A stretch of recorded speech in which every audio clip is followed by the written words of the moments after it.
पुढच्या आणखीन एक महत्त्वाची मोठी बातमी आता आपण बघणार आहोत। आपल्या विविध मागण्यांसाठी गेल्या 4 दिवसांपासून नाशिकच्या जिल्हाधिकारी कार्यालयाला घेराव घालून बसलेल्या आदिवासी बांधवांच्या मागण्यांच्या संदर्भात आज तोडगा निघतो का याकडे सर्वांचंच लक्ष लागलेलं आहे।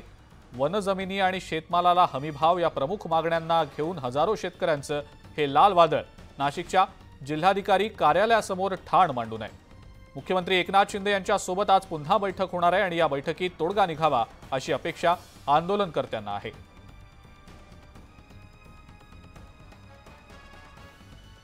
आजच्या चौथ्या दिवशी तरी आंदोलनावर तोडगा निघणार का याचीच अपेक्षा सध्या व्यक्त केली जाते। या संदर्भातली अधिक माहिती आपण जाणून घेऊया। नाशिकचे आपले प्रतिनिधी लक्ष्मण घाटोळ सध्या आपल्या सोबत आहेत।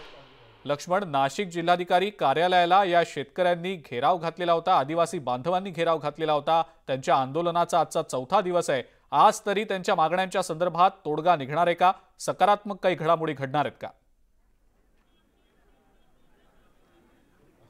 मी आता नाशिकच्या जिल्हाधिकारी कार्यालयाच्या बाहेर आहे आणि जिल्हाधिकारी कार्यालयाच्या बाहेर आपण दृश्यांमध्ये बघतोय या आदिवासी बांधवांनी अशा पद्धतीनं बिऱ्हाड आंदोलन सुरू केलेलं आहे। संपूर्ण जिल्हाधिकारी कार्यालयाला घेरावा घातलेला आहे। साधारणतः 5 ते 7 किलोमीटर पर्यंतचा हा संपूर्ण रस्ता जो आहे तो या आदिवासी बांधवांनी अशा पद्धतीनं ताब्यात घेतलेला आहे। नाशिकच्या ग्रामीण भागातून आलेलं हे लाल वादळ गेल्या 4 दिवसांपासून नाशिकच्या जिल्हाधिकारी कार्यालयाच्या बाहेर अशा पद्धतीनं ठाण मांडून आहे।